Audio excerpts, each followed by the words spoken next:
Hey guys, welcome back to our YouTube channel Shubhyan classes. तो आज हम लोग देखने जा रहे हैं मैथमेटिक्स का chapter number 3 linear equation two variable से बहुत इंपॉर्टेंट क्वेश्चंस जो इस साल आने के बहुत ज़्यादा चांसेस भी हैं। तो सबसे पहले बच्चों आपको मैं ये बताऊंगा कि इस चैप्टर से आपको पढ़ना क्या क्या नहीं है। तो सबसे पहले आप ये हटा दो, क्रॉस मल्टीप्लिकेशन मेथड बिल्कुल हटा दो। फिर एक्सरसाइज 3.1 में क्वेश्चन 1 और 3 इसको कंप्लीटली हटा दो। मैं इसलिए बोल रहा हूँ इस क्वेश्चन को क्योंकि ये ऐसे क्वेश्चन है दो जो कंप्लीटली बेस्ड आपके क्रॉस मल्टीप्लिकेशन मेथड पे। बाकी अदर क्वेश्चंस को आप लगा सकते हो किसी मेथड से और सीबीएसई पूछ भी सकता है, ये ध्यान रखना। तो आपको केवल क्वेश्चन 1 और 3 को ही हटाना है। और इस चैप्टर से इंपॉर्टेंट क्या है बच्चों, इस साल आपके केस बेस्ड क्वेश्चन आ रहा है, सबको पता होगा। तो इस चैप्टर से आपके केस बेस्ड क्वेश्चन भी आ सकते हैं। मैं इस पर भी एक अलग लेक्चर बनाऊंगा, एक अलग वीडियो बनाऊंगा। तो तब तक के लिए बच्चों हम लोग स्टार्ट करते हैं अपना इंपॉर्टेंट क्वेश्चन। सबसे पहला क्वेश्चन हमारे सामने आज, For what value of k the pair of linear equations kx minus 4y is equal to 3 and 6x minus 12y is equal to 9 has infinite number of solution। तो सबसे पहले बच्चों मैं आपको लीनियर इक्वेशन का जनरल फॉर्म बता देता हूँ। जनरल फॉर्म होता है बच्चों आपका ax plus by plus c equal to 0। मतलब आपका लीनियर इक्वेशन इस फॉर्म में ही होना चाहिए, है ना। अगर नहीं है तो मुझे करना पड़ेगा, आप सबको करना पड़ेगा। तो सबसे पहले आपका जो दिया है ना, पहले उसको मैं लिख लेता हूँ।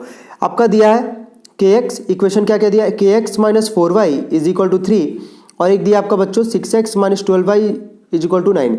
आप जरा खुद इससे कंपेयर करो, यहाँ पे kx यानी कि x है, y है, लेकिन जो 3 है ना वो इक्वल टू को उधर है। मुझे सारा एक ही तरफ रखना है, मतलब कांस्टेंट नंबर भी आपका एक ही तरफ रहेगा। तो तुरंत इसको कन्वर्ट करूंगा, kx माइनस 4y ये प्लस 3 इधर के हो जाएगा, माइनस 3 इक्वल टू 0। ऐसे इसको भी कन्वर्ट कर लूंगा, 6x माइनस 12y ये प्लस 9 इधर के क्या हो जाएगा, माइनस 9 इक्वल टू क्या, 0। तो बच्चों सबसे पहले आपका काम क्या होगा, लीनियर इक्वेशन के क्वेश्चन सॉल्व करते time infinite number of solution से आपको ऐसे क्वेश्चंस मिलेंगे इस साल कि k की वैल्यू निकालो, a की वैल्यू निकालो। तो आपका अप्रोच ऐसा ही होगा कि आपको पहले तो सबसे पहले आपको क्या पता रहे, इसका जनरल फॉर्म पता रहे, है ना, जनरल फॉर्म पता रहे। उसके बाद से आपका जो भी इक्वेशन दिया रहेगा उसको आप जनरल फॉर्म में कन्वर्ट करोगे। उसके बाद आपको इनफाइनाइट नंबर ऑफ सॉल्यूशंस का फॉर्मूला पता होना चाहिए। बच्चों इनफाइनाइट नंबर ऑफ सॉल्यूशंस के लिए फॉर्मूला हमारे पास क्या होता है, a1 upon a2 is equal to b1 upon b2 is equal to c1 upon में c2। इसको मैं यहाँ ब्रैकेट में कर देता हूँ। यह हमारा जो है इनफाइनाइट नंबर ऑफ सॉल्यूशंस के लिए हमारे पास है ये फॉर्मूला। तो बच्चों सबसे पहले हम a1, a2, b1, b2, c1, c2 की वैल्यू निकालनी पड़ेगी। उसके बाद यहाँ पे मैं इंप्लीमेंट कर दूंगा। तो बच्चों देखो ध्यान से, पहला वाला इक्वेशन देखो, x के आगे वाला a1, y के आगे वाला b1 और जो कांस्टेंट होगा वो c1। ऐसे अगले वाले के लिए a2, b2 और क्या c2। तुरंत लिख लेता हूँ, a1 है हमारे पास k, b1 है हमारे पास -4 और c1 है बच्चों हमारे पास -3। ऐसे a2 हमारे पास 6, b2 है बच्चों हमारे पास -12 और c2 है बच्चों हमारे पास -9। लिख लिया बच्चों, प्लस और माइनस का अच्छे से ध्यान रखना। चलो मैं रखता हूँ, इंप्लीमेंट करता हूँ इस फॉर्मूले में। a1 अपॉन a2 यानी कि k अपॉन में 6 इज इक्वल टू b1 हमारे पास क्या बच्चों -4 अपॉन में b2 हमारे पास -12 is equal to c1 upon c2 यानी कि -3 अपॉन में -9। अब देखो बच्चों यहाँ ये तीनों बराबर है और आपको निकालना किसका वैल्यू था, k का वैल्यू निकालना था। तो जब तीनों बराबर है तो ये k यहाँ पे है, ये नहीं कि आप इन दोनों को बराबर दिखा रहे हो, कुछ आपको मिलेगा ही नहीं यहाँ से। आपको k की जब वैल्यू निकालनी, आइदर आप इसको इसके बराबर दिखा दो और या तो k/6 को आप -3/9 के बराबर दिखा दो। आएगी दोनों से बच्चों वही वैल्यू आएगी। एक बार देखो ध्यान से, अब मैं यहाँ पे k/6 इज इक्वल टू यहाँ पे दिखा रहा हूँ -4 अपॉन में -12। मैं दोनों से करके दिखा देता हूँ अभी आपको। माइनस से माइनस जाएगा, 4 1 जा 4, 4 3 12, 3 1 जा 3, 3 2 जा 6। 2 यहाँ डिवाइड, उधर जाके क्या करेगा बच्चों मल्टीप्लाई, तो k की वैल्यू यहाँ से आगे 2। तो देखो बच्चों पहले मैं k/6 को मैं -4/-12 के इक्वल दिखाऊं तो k की वैल्यू कितनी आ गई 12। जब तीनों ही बराबर था तो मैं k/6 को, ये आप या तो ये करना या तो ये करना, मैं जो कर रहा हूँ ये नहीं कि दोनों मेथड लगे करने एग्जाम में, एक ही से आएगा यहाँ पे, है ना, एक ही करना, एक ही सही मेथड भी होता है।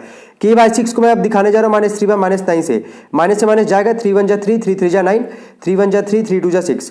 खुद ही देख लो आप, उधर भी 1 ही बचा है तो 2 1 जा कितना हो जाएगा बच्चों 2।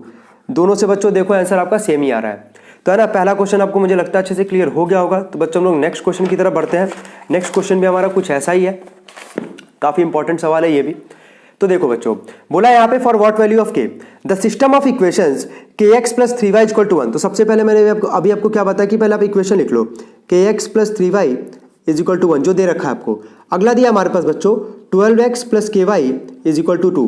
तो मैंने आपको अभी क्या बताया, मैंने आपको ये बताया कि आपको जनरल फॉर्म पता होना चाहिए। जनरल फॉर्म बच्चों क्या होता है, ax plus by plus c equal to 0। बस आपको ध्यान रखना है ऐसे क्वेश्चंस में। अब आपको ये पता है कि सारा जब एक ही तरफ होना है तो आपको सबको करना पड़ेगा कन्वर्ट, तो चलो कन्वर्ट कर लेते हम लोग तुरंत। अभी मैंने किया है, आप लोग वीडियो पॉज करके ट्राई भी कर सकते हो। के एक्स प्लस 3y ये +1 इधर आके -1 इक्वल टू क्या हो जाएगा 0, ये क्या हो जाएगा 12x प्लस ky ये +2 इधर आके -2 इक्वल टू क्या 0। a1 का वैल्यू यहाँ पे बच्चों क्या मिल गया हमको k, b1 का बच्चों मिल गया 3 और c1 का बच्चों मिल गया -1। ऐसे ही बच्चों a2 का वैल्यू मिल गया मुझे 12, b2 का वैल्यू मिल गया मुझे k और c2 का वैल्यू मिल गया बच्चों -2। मुझे लगता है ये क्लियर है आपको सबको। a1 b1 c1 a2 b2 c2, सबसे पहले जनरल फॉर्म में कन्वर्ट, फिर a1 b1 c1 a2 b2 c2। तो बच्चों नो सॉल्यूशन है यहाँ पे आपको ध्यान देना होगा, नो सॉल्यूशन। और इसके पहले वाले बच्चों मैंने क्वेश्चंस में हम लोग कर रखे थे इनफाइनाइट सॉल्यूशन। तो बच्चों नो सॉल्यूशन के लिए कंडीशन क्या होता है, a1 upon a2 is equal to b1 upon b2 is not equal to बच्चों c1 अपॉन c2। ये कंडीशन होता है हमारे पास, मैं लिख दे रहा हूं फॉर नो सॉल्यूशन। तो बच्चों आपको ये ध्यान रखना है, infinite number of solution, unique solution और नो सॉल्यूशन के लिए कंडीशन। तो हमारे पास पहला सवाल था इनफाइनाइट नंबर ऑफ सॉल्यूशंस के लिए, अगला सवाल है नो सॉल्यूशन के लिए। तो नो सॉल्यूशन के लिए कंडीशन है हमारे पास, उठा के वैल्यू मैं रख देता हूं यहाँ पे तुरंत।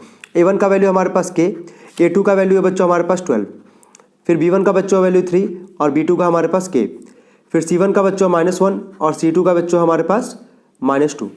तो चलो सबसे पहले मैं इन दोनों को बराबर दिखाता हूँ, ये दोनों बराबर दिया। ये ध्यान रखना क्वेश्चन क्या बोला, k की वैल्यू मुझे निकालनी है इस लीनियर इक्वेशन जो हमारा इक्वेशन दे रखा था। जनरल फॉर्म में कन्वर्ट किया, a1 b1 c1 a2 b2 c2। ये मुझे नो सॉल्यूशन के लिए कंडीशन पता है, यही होता है, मैं उठा के बस वैल्यू रखा हूँ। तो जो दो बराबर है पहले मैं उसको इक्वेट करता हूँ, यानी कि k/12 इज इक्वल टू 3 में k में आप k का मल्टीप्लाई करोगे क्या आएगा बच्चों, k का स्क्वायर, और 12 3 कितना होगा बच्चों 36। ये स्क्वायर है बच्चों, ये स्क्वायर है, उधर जाके क्या बनेगा अंडर रूट के आगे आपको पता है क्या लगता है प्लस और माइनस। 36 बच्चों किसका स्क्वायर रूट होता है, तो 6 का होता है प्लस -6, यानी कि k की दो वैल्यू आ रही है यहाँ से +6 और -6। तो बच्चों यहाँ पे आपको ध्यान देना होगा, अगर आप ये लिख के आओगे आपका आंसर गलत माना ही जाएगा। बच्चों ध्यान रखना, यहाँ प्लस और -6 आप नहीं लिखोगे, क्योंकि आगे भी कंडीशन दिया था कि 3/k is not equal to -1/2। आपको इसको भी सॉल्व करना पड़ेगा, यहाँ से आपको ये पता चलेगा k की वैल्यू कौन सी नहीं हो सकती है। तो देखो बच्चों मैं यहाँ पे सॉल्व कर रहा हूँ, इसके आगे आपको मैं यहाँ पे सॉल्व कर रहा हूँ, ध्यान देना। तो देखो बच्चों दिया था आगे 3/k is not equal to -1/2, -1 upon में -2, तो माइनस से माइनस जाएगा बच्चों। यहाँ पे आप देखो 2 यहाँ डिवाइड हो रहा है, k बन जा आपका हो जाएगा k is not equal to 3 2 जा बच्चों हो जाएगा 6। यानी कि बच्चों आपको यहाँ से कंडीशन क्या मिल रहा है, k की वैल्यू 6 नहीं हो सकती है। तो आपकी देखो k की वैल्यू कितनी आ रही थी +6 और -6, तो आपको यहाँ से ये पता चल रहा है ना कि k की वैल्यू आपको 6 नहीं हो सकती। तो बच्चों आपको k की वैल्यू आएगी कितनी, -6। ये आपका फाइनल आंसर होगा, ये ध्यान रखना बच्चों, क्योंकि यहाँ पे बच्चे कंफ्यूजन में यहाँ +6 और -6 लिख के आते हैं, क्वेश्चंस नहीं पढ़ते हैं। क्वेश्चन आपका बोला k की वैल्यू निकालो, लीनियर इक्वेशन दिया और नो सॉल्यूशन कंडीशन है हमारे पास। तो नो सॉल्यूशन के लिए कंडीशन यही है, यहाँ भी k था और यहाँ भी -1 अपॉन -2। इसको मैं इक्वेट करके क्या मिला मुझे, k की value is not equal to 6, मतलब k की वैल्यू 6 नहीं होगी। तो k की आपके पास दो वैल्यू आई थी, पहले दो को इक्वेट करने से +6 -6, तो यहाँ से मुझे मिला k की वैल्यू 6 नहीं हो सकती थी, तो k की वैल्यू बच्चों आएगी क्या -6। तो बच्चों अगले हम लोग वीडियो में इस चैप्टर के काफ़ी इंपॉर्टेंट सवाल डिस्कस करेंगे। तब तक के लिए बच्चों आप लोग मेहनत करो, मन लगा के पढ़ो। कोई भी अगर डाउट आता था इस क्वेश्चन में, इन दोनों क्वेश्चन में, तो आप कमेंट बॉक्स में लिखो। Thank you so much guys.